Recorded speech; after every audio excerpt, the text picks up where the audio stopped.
Vota por la niñez. ¿Cómo están ustedes? Bienvenidas, bienvenidos a Vota por la niñez, este espacio donde las candidaturas presidenciales enfrentan los desafíos reales que viven los niños, las niñas y los adolescentes en nuestro país. Porque la infancia no puede seguir esperando, porque las políticas públicas no son una historia del futuro, sino que son hoy.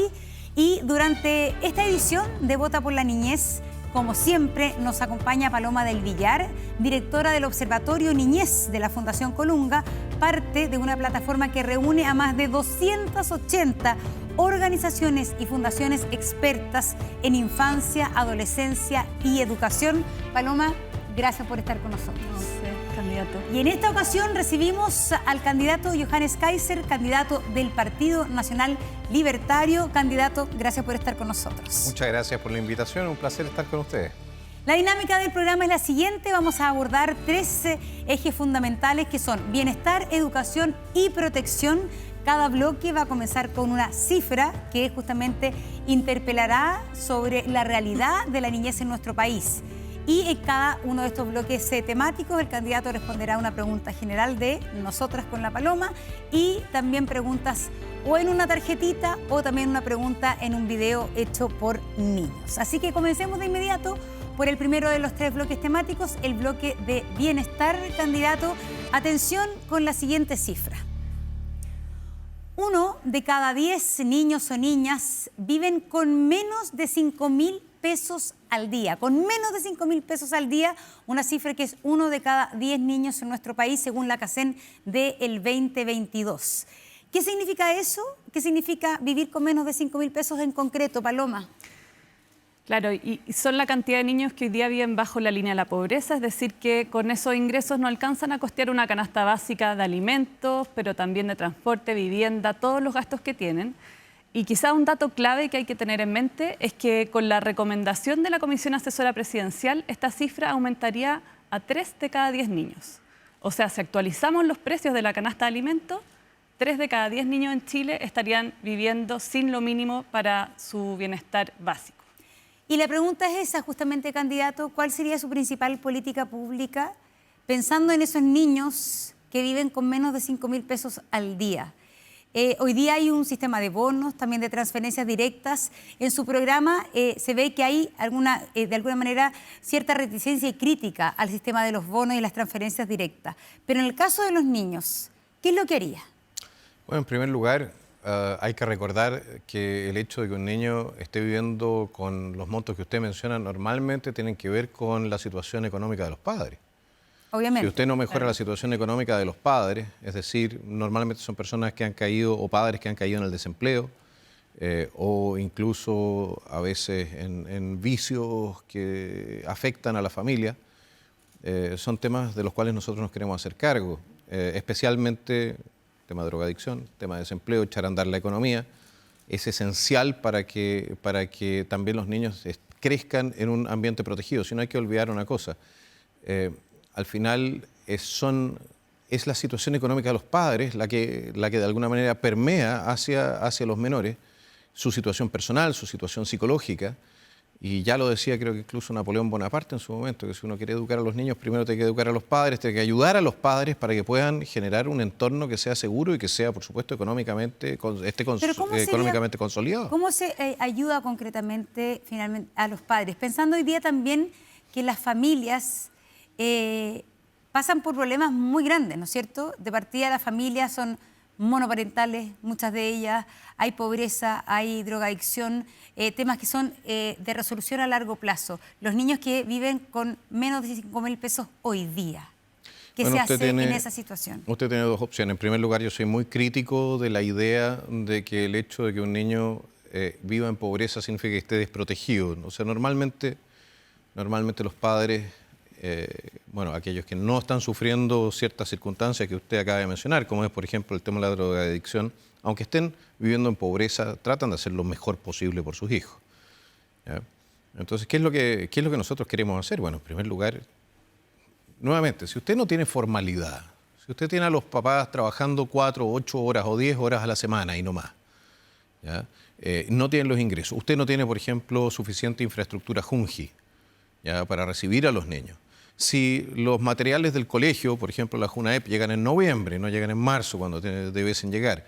Si los almuerzos de la JUNAEP que tiene que entregar la JUNAEP no están en línea con lo que serían las necesidades de los niños, que yo creo que sí se está haciendo un esfuerzo en esa materia, pero todo eso tenemos que corregirlo y tenemos que mejorarlo. Pero en esencia nosotros lo vemos siempre desde la perspectiva principal de que si nosotros no somos capaces de mejorar la situación de los padres, no podemos transformar el Estado en padre de los niños. Candidato, porque sería quitárselo a los padres y dejarlo en instituciones que de todas maneras están muy cuestionadas. Candidato, la pobreza y la falta de estos ingresos mínimos tiene efectos para el desarrollo, ¿cierto? Tiene efectos que en el fondo se van acumulando en el tiempo y por eso es tan importante proteger a los niños y las niñas de la pobreza hoy. Entonces entendemos que eso depende en primer lugar de los padres, pero ¿cómo se apoya a esas familias que hoy día en el fondo no pueden garantizar una nutrición adecuada? ¿Qué medidas en concreto va a tomar usted en su gobierno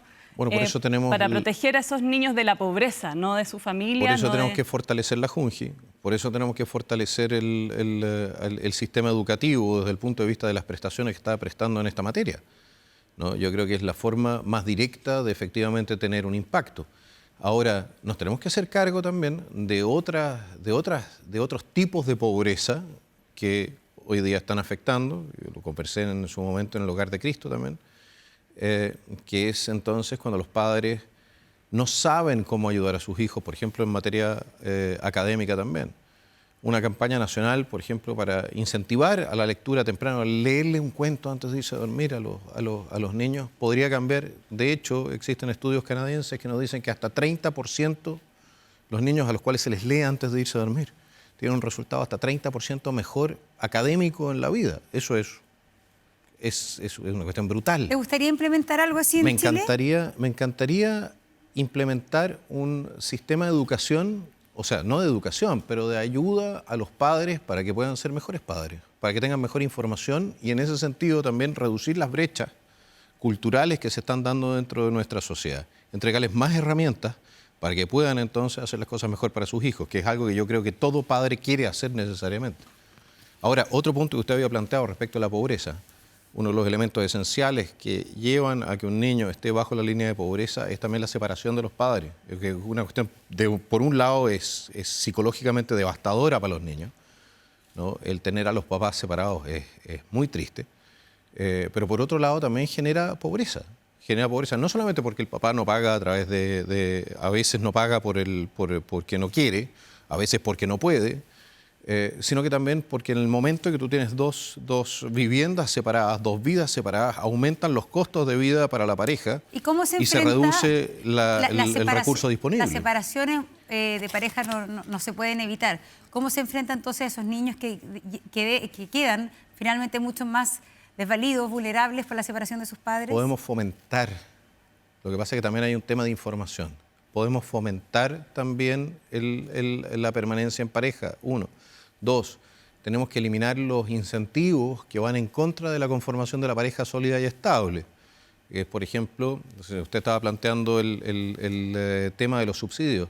Nosotros deberíamos privilegiar a los núcleos familiares con hijos, ya sea padre o madre con hijos o juntos, pero no debiésemos hacer una distinción que no se hiciese cargo de la absoluta prioridad que tiene el tener niños. Perdón, antes de pasar, pero ¿qué significa privilegiar a los hijos de padre y madre juntos? Lo que yo estoy planteándole es que si hay hijos, no importa si es con madre soltera o los padres juntos, ya debiese ser privilegiados, o sea, debiesen, a la hora de recibir, por ejemplo, un subsidio habitacional, debiesen estar en la misma línea. Claro, lo que pasa es que hoy porque día... si no, se produce el fenómeno de que las parejas no sinceran sus relaciones de pareja, o sea, no las transforman, no las formalizan, si lo quiere decir así, ¿ya? Para no perder un incentivo. Pero en la realidad hoy día 1 de cada 3 niños vive en familias que son con una madre sola y en general la probabilidad de estar en situación de pobreza es mucho más alta.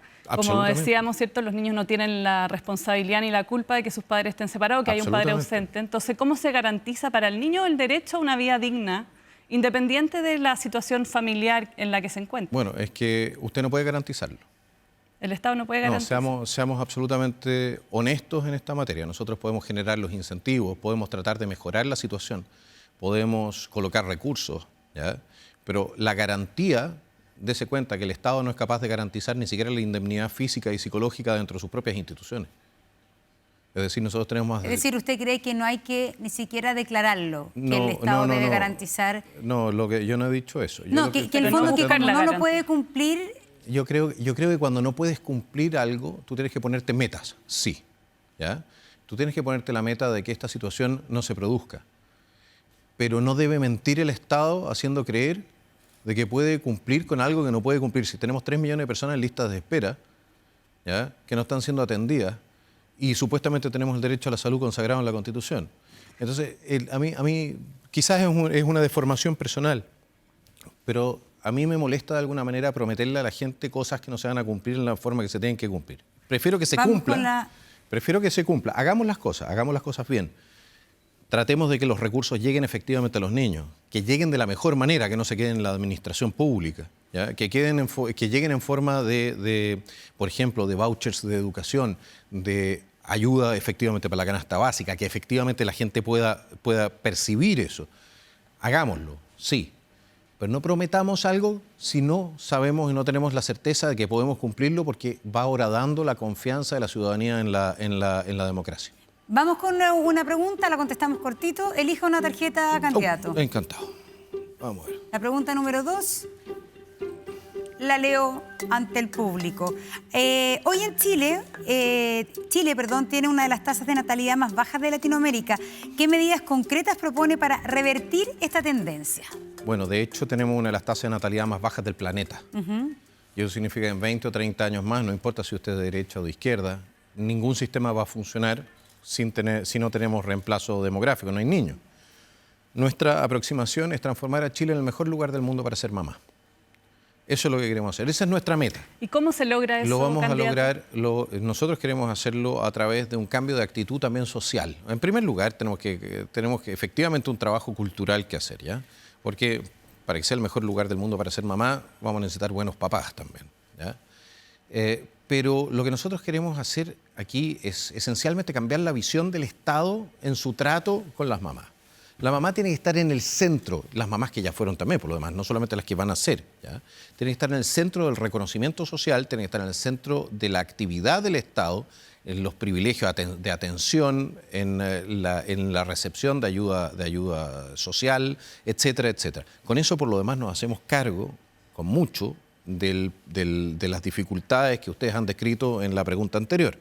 Porque en la medida en que nosotros vamos potenciando a la mamá, vamos ayudando a la mamá, le vamos generando, por ejemplo, a través de la creación de una red mucho más robusta de apoyo tipo Junji, ¿ya? O incluso privados, de poder colocar a los niños en jardín infantil, etcétera, ¿ya? En la medida que nosotros vamos haciendo eso, le permitimos la integración en el trabajo, le permitimos una mejor integración también entre vida familiar y vida laboral, la flexibilización de los horarios laborales para las mamás, esencial para poder compatibilizar entonces sus responsabilidades, ¿no? Fomentar directamente también la percepción de que los papás no solamente se hagan cargo, sino que tengan también responsabilidad y tengan reconocimiento por asumir responsabilidad. Si esta cuestión no puede ser puro costo. Tiene que haber premio y garrote, ¿me explico? O sea, zanahoria y garrote. Tenemos que equilibrar las cosas para que, de alguna manera, en esta sociedad que estamos tratando de reconstituir en su base, efectivamente, papás y mamás, esencialmente las mamás, vean que los niños no son solamente el futuro del país, no son solamente un tema demográfico, no solamente un tema de cifras, es un tema también de cómo completarse uno mismo como ser humano. La verdad es que sin hijos a uno le termina faltando algo y a veces muy trágico, hay gente que no puede, pero si podemos mejorar la situación para que la mayor cantidad de gente pueda y quiera, ideal. Vamos a la siguiente bloque temático, vamos a hablar de educación, vamos con la siguiente cifra para ilustrar algo de lo que está pasando en nuestro país. Atención con lo siguiente, en Chile solo 1 de cada 3 niños entre 3 y 5 años no asiste a la educación inicial. En Chile, uno de cada 3 niños o niñas entre 3 y 5 años no asiste a la educación inicial. ¿Qué significa esto, Paloma? Bueno, la bajada un poco de esta cifra. Lo hablábamos en el bloque anterior, ¿cierto? De lo importante y lo transformadora que pueden ser esos primeros años y cómo apoyar esos primeros años puede cambiarle la vida a un niño y a una niña. Y en Chile estamos muy por debajo de los niveles de la OCDE, que son los países con los que nos comparamos. Incluso hay países que han bajado su edad obligatoria a los 3 o a los 2 años de educación obligatoria. Y lo más grave es que mientras en la OCDE han aumentado la inversión en educación inicial, en Chile en los últimos años se ha reducido, lo que denota quizás que no miramos tanto esta etapa de la vida como una prioridad en las políticas. Así es, y por eso le preguntamos, candidato, ¿cuál sería, por ejemplo, alguna de las medidas que usted podría tomar para incentivar, facilitar que los niños entre 0 y 5 años, que hoy día por distintas razones no están finalmente cubiertos en educación y en cuidados? Recordemos que en Chile la educación escolar obligatoria es a partir de los 6 años. Hay unos países que han empezado a tratar de bajar, que por ejemplo en Chile es obligatorio ir al colegio desde kinder. Bajarlo a pre-kinder, ir así para que los niños ya se incluyan absolutamente en el sistema educacional. Yo creo esencialmente en la libertad de los padres. O sea, y obligar a los niños a los 2 años, yo tengo una niñita de 2 años, 2 meses, 2 años, 3 meses, a ir a un jardín y separarla de su mamá de alguna manera me parecería trágico. Muchas veces sucede porque la mamá tiene que trabajar, pero no siempre existe la voluntad o la necesidad de entregar a una guagua a esa edad. Pero usted en el bloque anterior señalaba que la política para incentivar la natalidad es facilitarle todo a las madres. Pero facilitar es una cosa, obligar es otra. ¿Y cómo va a facilitar ¿de acuerdo? usted? La libertad, usted tiene la libertad de, como mamá, usted va a tener la libertad y nosotros le vamos a generar las opciones, ¿ya? Pero yo no le voy a ir a quitar la guagua a los 2 años. Es que nada es pero el fondo es que haya y que el Estado garantice que por eso le pregunto, no estoy hablando de los 2 años. ¿Usted estaría por adelantar finalmente lo que es la educación inicial escolar? Por ejemplo, que por un tema de aprendizaje, hoy día está demostrado que si los niños comienzan una educación en pre-kinder, su rendimiento futuro va a ser distinto. Es muy posible eso. Yo tuve la suerte de que mi mamá, por ejemplo, me enseñó a leer a los 4, 5 años, una cosa así. Yo ya sabía leer cuando entré al colegio. El punto en esencia es que sí, nosotros queremos que exista una educación en esa materia. Si va de la mano de, por ejemplo, el potencial de hacer homeschooling y cosas por el estilo, perfecto. Candidato, usted habló, ¿cierto? Pero no se olviden que tenemos que crear toda la infraestructura para eso. Exacto, y eso creo que apunta a la pregunta, porque más que obligar o no obligar, que es lo que usted puntualiza, que no hay que obligar de acuerdo a su programa, ¿cierto? Pero ¿cómo facilitamos esos espacios? Y si tienen ustedes alguna meta para que hoy día haya más cobertura, porque hoy día si es que todas las familias decidieran que esa es la mejor opción, no existiría la cobertura. Hay listas de espera en algunas comunas emblemáticas, hay familias que quieren enviar a sus niños y no pueden. Y además que sabemos hoy día que la trayectoria educativa reproduce las desigualdades que encontramos por la pobreza, ¿cierto? Por la falta de un ambiente estimulante. Pero eso sucede en Alemania también. Pero ¿cuál es su propuesta para Chile? Bueno, nuestra propuesta es crear la institucionalidad, tanto pública como privada, que pueda hacerse cargo de la demanda, cuando se produzca esta demanda, entregar a los padres en lo posible la posibilidad de elegir el sistema donde van a dejar a sus guaguas en una primera instancia. Nosotros creemos que en la medida en que nosotros generemos la libertad para que se generen proyectos educacionales también de primera instancia, para la primera infancia ya, vamos a tener más oferta. Tenemos que reconsiderar dónde estamos colocando o invirtiendo la mayor cantidad de recursos, porque hoy día lo estamos haciendo en las universidades, pero la universidad es el último eslabón de una cadena que empieza en la educación primaria, ¿no? Y la universidad ya no puede corregir lo que no se hizo en el colegio, lo que no se hizo en la educación preescolar. En ese sentido, creo que ensillamos el caballo al revés. Por eso mismo, le preguntamos de incentivar o hacer cambios institucionales para empezar con la educación. Bueno, ahí tenemos que redirigir y reorientar ¿ya? Una parte de los recursos que se están yendo hoy día hacia el sistema universitario, evidentemente que lo tenemos que reorientar hacia el resto del sistema. Y en lo posible también hacia la primera infancia. Ahora, no es que nosotros podamos simplemente sacar más recursos de más impuestos o algo así. Si nosotros tenemos una cantidad de recursos que es limitado. Y como no tenemos, y tenemos que echar a andar la economía nuevamente. Entonces, en una primera instancia vamos a tener que hacerlo sacando de ahí donde está sobrando quizás y colocando ahí donde está faltando. Si los recursos son limitados. Vamos con una de las preguntas que hay sobre educación. Ok. Veamos. Salió larga la pregunta. En el 2024 se registraron más de 16.000 denuncias por violencia escolar. En su programa, usted plantea propuestas para fortalecer la gestión de la convivencia escolar, incluyendo la presencia de carabineros y de las Fuerzas Armadas en espacios educativos. ¿Podría explicarnos en qué consiste su propuesta entonces para enfrentar problemas de violencia y convivencia escolar?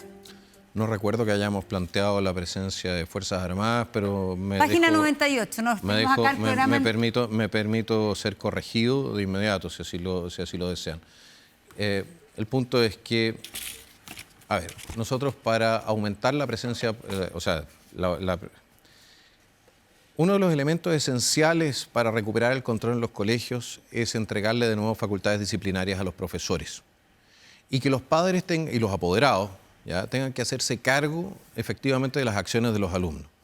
Ahora, de la mano del potencial o de la posibilidad de los establecimientos, una posibilidad que tiene que ser mucho más fácil que lo que tenemos ahora, de expulsar a alumnos que no están cumpliendo con las normativas escolares, pretendemos proteger a los alumnos que sí quieren estudiar, eso es lo primero. Y después nos tenemos que hacer cargo, evidentemente, de aquellos que están o han sido expulsados. Candidato, Diga. El foco está bien que usted propone estas medidas, ¿cierto?, para los alumnos que no se están portando bien, pero ¿qué pasa con la prevención? Porque en el fondo estos son respuestas cuando ya está el problema, ¿cierto? Sí. Entonces, ¿cómo prevenimos, cómo hacemos que los colegios sean lugares donde estudiar sea algo agradable, donde haya buena convivencia? ¿Cómo se fomenta la buena convivencia? Bueno, en primer lugar también a ver, aquí hay distintos responsables. Aquí tienes menores de edad que son más o menos irresponsables dependiendo de la edad que tienen. Y tienes responsables que son adultos. Son los padres de los niños o los apoderados de los niños o son los mismos profesores y los mismos directores de establecimientos educacionales. A eso sumémosle fiscalía, carabineros, etcétera. Todos los que son adultos y que tenemos que generar entonces un espacio en el cual los niños puedan aprender sin tener miedo de que les suceda algo. ¿Ok? ¿Qué es lo que vamos a hacer? Bueno, vamos a aplicar las responsabilidades o exigir las responsabilidades de quienes tengan responsabilidad por lo que se está sucediendo. Si al final, pero de nuevo eso es reactivo. ¿Qué pasa? ¿Cómo se hace para no llegar a donde estamos hoy día? La prevención, en el ideal de los casos, usted lo puede hacer de la mano de un fortalecimiento del tema valórico. En mi opinión, la autorregulación es esencial, que los niños reconozcan como malo y no hagan las cosas porque las reconocen como malas. Eso es parte de la socialización esencial.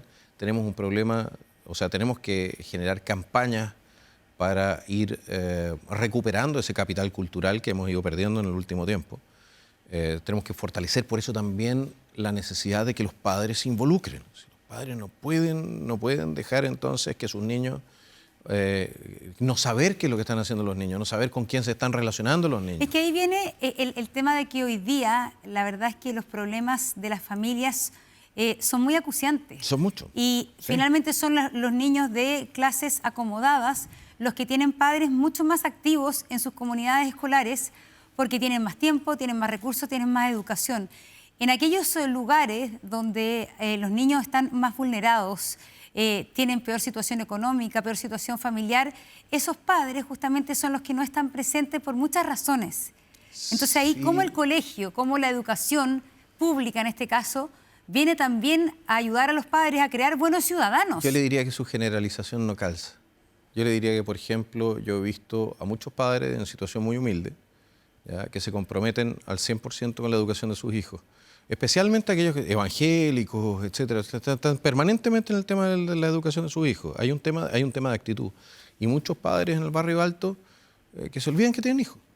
Entonces, el punto yo no lo tiraría desde la descripción que usted está haciendo, porque no es justo. ¿Cómo el colegio ayuda a esos niños, que son los que mayor atención, que no tienen esa red familiar que los puede ayudar, que la madre, que es monoparental en el hogar, trabaja el día completo? Sí, ¿Cómo finalmente es el sistema de educación el que apoya en la crianza de los valores también? Bueno, ahí hay un tema. Porque cuando usted tiene un sistema como el que tenemos ahora, que en la práctica está en guerra con todos los valores tradicionales, entonces no hace las cosas más fáciles. Cuando usted, si usted quiere... ¿Se refiere a la ideología de género? Me refiero a la ideología, no solamente la ideología de género, la aproximación de construir la idea del bien y el mal. ¿Pero usted cree que los profesores no tienen esa idea en las salas de clase, no sé si abiertamente. ¿Dónde se ve eso en la práctica? En la práctica, yo le diría cuando usted dice cada uno tiene su verdad, ¿no es cierto?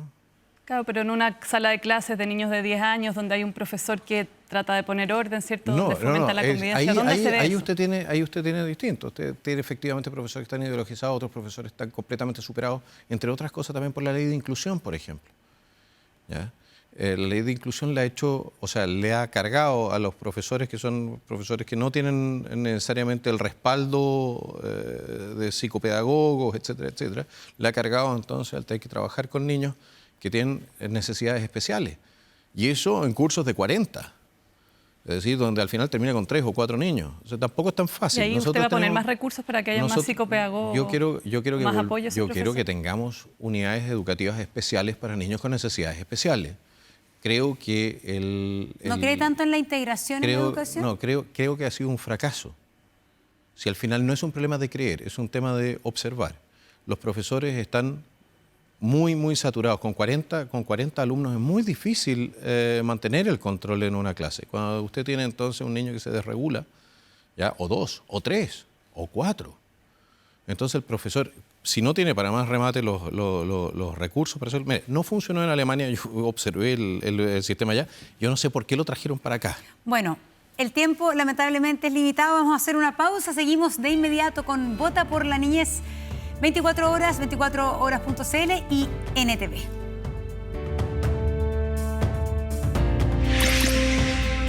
Vota por la Niñez.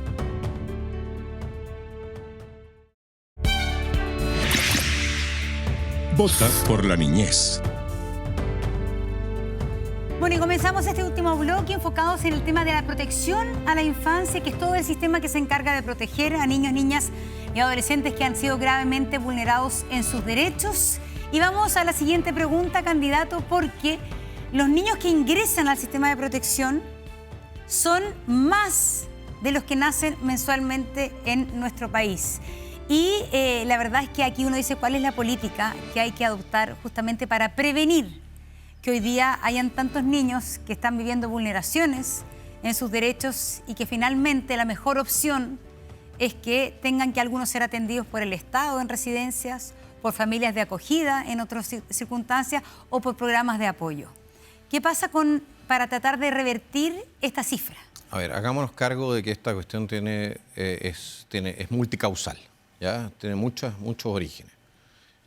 Uno es que efectivamente tenemos casi el 30% de la población en Chile consumiendo drogas y drogas duras muchas veces, y eso va de la mano de una crisis de salud mental en los adultos que genera entonces situaciones muy, muy delicadas para menores. Otra es el propio sistema que en ocasiones considera que la pobreza es suficiente razón como para separar a un niño de su madre o de su padre. Y eso, denuncias de ese tipo hemos tenido en más de una ocasión. Un sistema que genera entonces incentivos porque premia y beneficia de manera importante a instituciones que reciben a estos niños, ¿ya? A cambio de su cuidado. Y las familias más vulnerables a veces pierden a sus niños por la acción del Estado, no porque no estén cuidando a los niños. Candidato, por la acción de un tribunal. Del Estado es de un tribunal. De una denuncia, un tribunal, un proceso. Es un juez que determina sobre la base si un niño está en condiciones de... Yo estoy planteándole simplemente las denuncias que yo he recibido. Yo en este caso, y no es un caso único, ¿de acuerdo? Entonces existe un incentivo ahí. Yo estoy planteándole que hay un tema multicausal. Pero, perdón, es que para aclarar cuando es incentivo...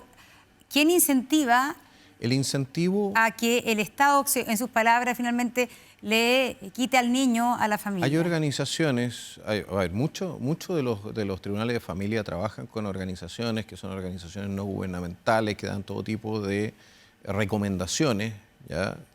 Y que muchas veces tienen o reciben también a estos niños después para cuidarlos. Candidato, tengo que aclarar que las organizaciones son colaboradoras del Estado en prestar servicios cuando el tribunal dictamina. No hay organizaciones ni que aconsejen separar niños, ni que lo que ellos buscan es reparar y muchas veces apoyar. Podemos hacer un programa especial en esta materia. Yo estoy hablando de denuncias que yo he recibido, ¿no? Claro, pueden... Pero es que ¿de acuerdo? Justamente para no generalizar... Pero si ustedes se están concentrando en este tema, yo lo que estoy tratando de hacer es decirles que yo he escuchado que hay distintas causalidades. Una de ellas es que, por ejemplo, las familias más pobres, ¿ya?, muchas veces confrontadas con la situación de tener que explicar situaciones, pierden a los niños porque no tienen la capacidad de abogados y de otro tipo de cosas para defenderse. Hoy día la mayoría de los niños que ingresan al sistema es por maltrato, por violencia intrafamiliar y por ellos haber sido víctimas de violencia y negligencia extrema, sobre todo cuando son separados. Yo no lo pongo en duda, no se pongan a la defensiva. Yo estoy diciendo simplemente que existen casos y existen elementos donde hay que revisar si todos los sistemas son perfectibles.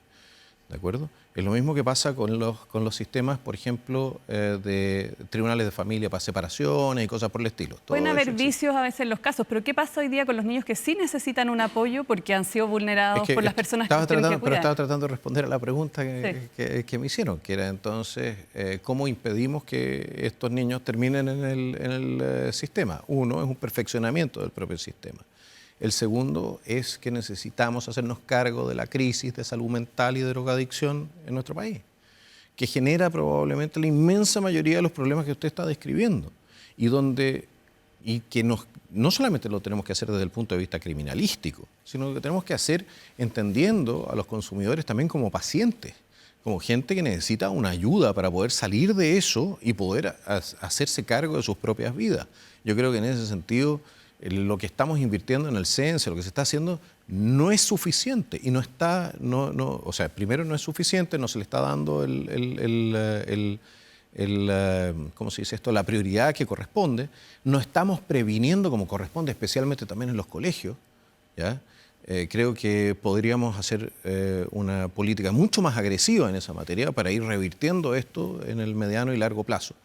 ¿Ya? Porque todas estas violencias, hay que entender una cosa, mucho de estas violencias tienen que ver con el consumo, ya sea de alcohol, de drogas, etcétera, que lo que hacen es reducir entonces la vara moral de las personas. Entonces están más dispuestas a hacer algo que en un estado normal no harían jamás.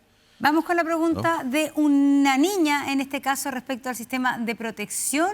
La que nos pregunta en este caso es Magdalena Figueroa de Arica. Hola, soy Magdalena Figueroa y tengo 10 años, soy de la región de Arica. Mi pregunta es la siguiente. Hay muchos niños sin atención porque no hay profesionales suficientes. ¿Cómo se puede incentivar a que estudien o haya más profesionales de salud mental infantil? Bueno, aquí yo creo que Magdalena plantea también algo que va en la línea de lo que usted ha planteado de esta crisis de salud mental, pero cómo también fortalecer un sistema de ayuda de salud mental para los propios niños. Bueno, evidentemente que la oferta tiene que estar. No puede ser que tú tengas una sesión cada 3 meses con suerte porque no hay especialistas. Eso está claro. Ahora la pregunta es cómo incentivamos a los alumnos y al final, a ver, démonos cuenta, si nosotros necesitamos para los profesionales no te los sacas, no los cosechas en los árboles. Tienen que pasar por la universidad, tienen que estar dispuestos a especializarse en esto particularmente. Y en ese sentido generar incluso una campaña, o sea, sí puedes tener una campaña de reclutamiento en la práctica para que haya más jóvenes que estén dispuestos a especializarse en esto y a ayudar en esta materia específica. Ahora, nuevamente, esto es como el huevo y la gallina, ¿ya? ¿A quién ayudamos? Si ayudamos a los padres para salir de estos ciclos de problemas de salud mental y de drogadicción, nuevamente, estamos automáticamente impidiendo que entren los hijos, porque esta cuestión es prácticamente hereditaria. ¿Sí? Es muy difícil muchas veces salir de ahí. Entonces, hacernos cargo de que efectivamente, como un todo, tenemos que hacernos cargo de las familias completas cuando se producen este tipo de fenómenos. Eso por un lado. Y por otro lado, no podemos generar tampoco desde el Estado o desde la educación o lo que fuere, ¿no? Problemas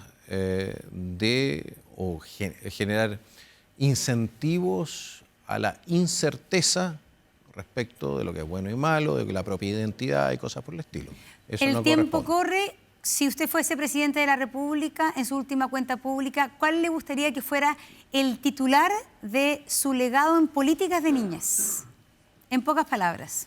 Me gustaría que el titular fuese, en el Servicio de Mejor Niñez, el año pasado no hubo ninguna denuncia por violación de derechos de los niños. Candidato Kaiser, gracias por estar con nosotros Eso en me Vota gustaría por que sea. la Niñez. Muchas gracias Así es, y a gracias a todos ustedes por habernos acompañado, también a Paloma, que ha estado aquí representando a todas esas organizaciones que trabajan todos los días con los niños, las niñas y adolescentes de nuestro país. Gracias, Paloma. Nos vemos en otra edición de Vota por la Niñez. Muchas gracias.